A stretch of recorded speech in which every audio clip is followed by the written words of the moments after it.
A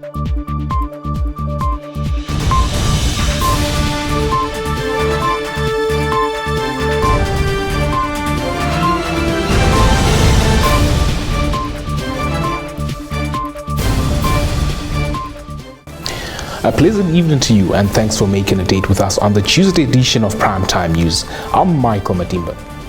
Leading the bulletin tonight, Head of State Dr. Hage Geingob and his delegation arrived in New York earlier today for the 77th session of the United Nations General Assembly. Sawi Ausiku compiled our lead story.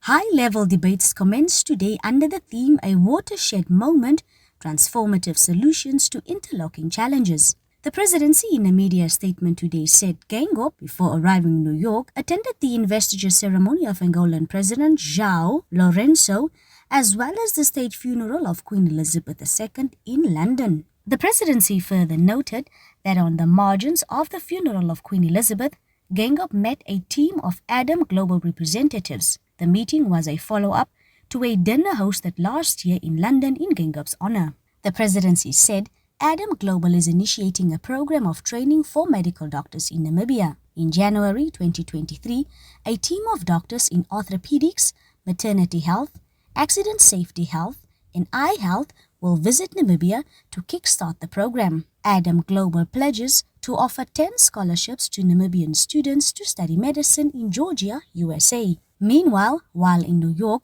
Geingob is expected to deliver Namibia's statement at the UN headquarters on Thursday.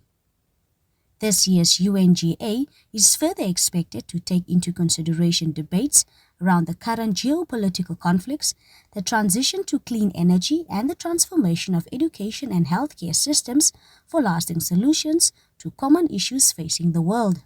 A number of high-level side events have also been confirmed for the Namibian delegation, including the education and investment summits. Back home in the Zambezi region, the Namibian Police Force Forensic Pathology Subdivision at Katima Mlilo has formally released the bodies of the 4 German nationals who died in a plane crash at Impalila Island earlier this month. Maggie Thomas compiled this report. The 4 family members and a South African pilot died on board of the aircraft that crashed on the banks of the Zambezi River. NAMPOL spokesperson Deputy Commissioner Kana Shukwambi told NAMPA today the bodies of the German tourists were released to their families on Friday, 16th of September 2022, after their identities were confirmed. She also indicated that the body of the South African pilot was released and collected prior to that. Shukwambi explained further the family members of the victims did not travel to Namibia, which complicated the identification. Aiding identification is a vital administrative and legal requirement in the case of unnatural deaths. She stressed this caused a delay as other methods of identification had to be performed, physical identification by the employer of the South African pilot and through fingerprint identification in the case of the German family. The bodies of the German nationals are however still at the Katima Mulilo morgue, while a local undertaker makes arrangement for their collection and further repatriation. According to earlier reports, the Cessna 210 was en route to Rundu when it crashed moments after taking off from the Impalila Island airstrip. Meanwhile, Director of Aircraft Accidents and Incident Investigations, Magnus Abraham, upon inquiry today told NAMPA the preliminary report on the accident will in all likelihood be released on Wednesday. Moving on, patients hospitalized in the male ward of the Rundu State Hospital have expressed concern over having to share the area with close to 20 psychiatric patients owing to the lack of a proper facility to cater for the latter. Another report compiled by Sawi Osiku. The patients who spoke on condition of anonymity out of fear of victimization bemoaned to this agency on Monday that Rundu is the town with the second largest population in the country and thus its state hospital deserves to have a facility that can house psychiatric patients. One patient complained, if the Ministry of Health and Social Services cannot build a mental health facility at Rundu, then at least they need to expand the hospital and build a separate mental health department where these patients will be treated. They said because the town has a large population, social ills are also on the increase in the northeastern town and that some of the psychiatric patients are hospitalized due to drug and substance abuse, which poses a threat to other patients. The Ministry of Health and Social Services Executive Director, Ben Ngombe, told NAMPA on Monday that the ministry had plans to put up a mental health facility at Nkandu village in the Kavango West region in 2017, but these plans were opposed and rejected by the local community. Nangombe said the health facility was going to cater for both Kavango regions. However, the community was not happy with having such an institution in that area. For now, Nangombe said plans to construct the mental health facility are there, but they are long-term for the ministry. Now, the Landless People's Movement LPM intends to seek a court intervention to hold the exploration activities of the envisaged uranium mine in Omaheke region should the government not yield to the opposing cancellation call with immediate effect. Linear Deshina compiled this insert. The proposed mine by a Russian-based company, Uranium One Group, has raised red flags among some parliamentarians and community members, stressing the mine presents hazardous implications on the headspring aquifer in the area being explored in the Amunus constituency.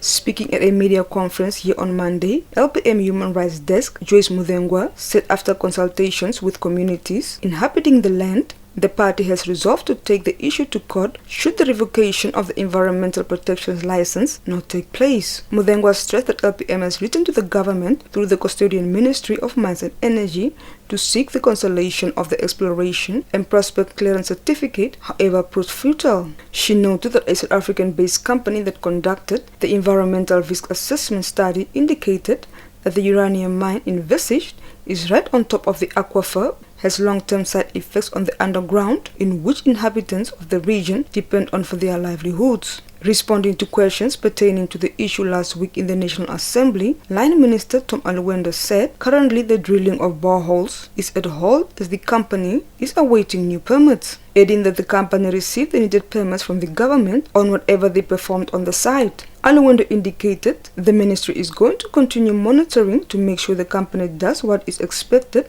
as per the permit issued. When we return with a business segment, first ever buy local grow Namibia fair set for Saturday.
Welcome to the Primetime B segment.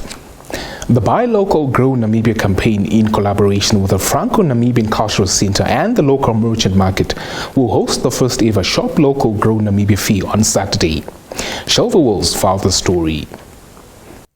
The fair, set to take place at the FNCC, will be a platform for highlighting the quantity of diversity and quality of local products available in the Namibian market. Since its beginning in October 2020, Buy Local Grow Namibia has been a multi-stakeholder campaign coordinating a variety of initiatives to raise awareness of the need to support Namibia's economic recovery from the COVID-19 epidemic by utilizing local products and services. The campaign specifically aims to address and promote the UN SDGs of no poverty, zero hunger, good health and well-being, decent work and economic growth. It further promotes the SDG of industry, innovation and infrastructure, sustainable cities and communities, and responsible consumption and production. UN Namibia spokesperson Velda Maton, in a statement on Monday, said the fair will be a lively, family-friendly event that encourages the public to buy locally, support Namibian companies, and value the country's unique culture. She stated, in addition to a selection of local foods and beverages, there will be live musical performances, children's games, and an exclusive screening of local films to round off the day. On to the African business landscape. Industry leaders and stars say Africa offers a vast underdeveloped market for global sports, with thousands of athletes ready to join international rings if only there were major investments. Selima Shimwefelini Masipa sheds more insight. More government and private sector partnerships are needed to turbocharge African sports and bring young players into top-tier leagues of football, basketball, and even American football, participants at a business forum said on Monday. In the event on the sidelines of the United Nations General Assembly in New York, NBA Commissioner Adam Silver hailed Africa as bursting with sport potential, noting that more than 10% of players in the world's premier basketball league were born in African countries or have African parents. Silver also stressed that in order to attract the literally billions in investments that are needed, sport in Africa must be seen as economically viable. He said in order to persuade great business people to invest in the infrastructure, we have to demonstrate that it's a real business and there is real return over time. The discussion comes along the launch of the new African Super League, which is dangling major prize money for the 24 football clubs that qualify for the first edition next year. Confederation of African Football President Patrice Motsepe said that while Africa's link to European and American leagues is important, the Super League will attract billions of dollars in football in Africa to pay the smartest and most talented young Africans and keep them on the continent. This is where the top segment plane lands. Stay tuned for the economics roundup followed by the weather forecast.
Good evening and welcome to Sport Planet. I'm Joy Gosses. Football dominates the segment. Young Warriors head coach Colin Benjamin says preparations for the Under-23 Africa Cup of Nations qualifier match against Angola have progressed well, despite insufficient time for preparations. The Young Warriors departed for Angola earlier today, where they will play the host in the first leg on the 21st of September in Luanda. Meanwhile, Under-20 national football team coach James Brett says preparations for the upcoming COSAFA qualification schedule for Eswatini also progressed well. Speaking to Sport Planet at the training ground, Brett said they have trimmed the squad from the original 40 to 29, 7 of whom traveled with the Young Warriors to Angola for the 2023 Africa Cup of Nations qualifiers. Stand by for your sports roundup.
With the sports news, we have come to the end of tonight's bulletin.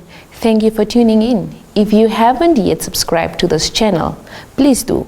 Also, like, share and click the notifications bell to stay posted on the latest happenings locally and globally.